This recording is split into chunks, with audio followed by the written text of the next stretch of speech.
وفاين اخي نوفل كيف تينا لاباس؟ قال لي هكذا فاين اخي نوفل. يعني السيد كيعرفني من زمان، كيعرفني من ايام طنجة. يا طنجة ويا طنجة، راكم عارفين شنو كنت كندير في طنجة؟ شنو كنت كنعرف في طنجة؟ خلي داك الزبل داك جمل راقد ما علينا. وانا مع باش ما نديرش الانتباه نقول كيف تينا اخي لاباس؟ كلشي بخير صحة لاباس سلمت عليه وهادي. ونقول لمرات انا قلت لها ان شاء الله سنقزوي في صاحبتي، قالت لي فواحد الكلينيكا هنايا باش ما نديرش الانتباه، باش انا ما زعما بحال ما تعرفش. قلت لها جاوك زوين الاختبار هذاك صافي وزت بحالي. ويقول لي عطيني النمره ديالك، عطيتو النمره ديالو. بطبيعه الحال سي باقي في البليه كما كانت في شحال هادي ايام طنجة.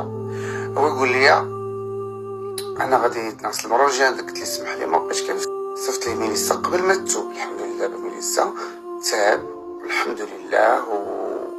ومن بعد هذاك الطريق الخايبه. المهم مشى ضرب لي القنوت، ميليسا ضربات القنوت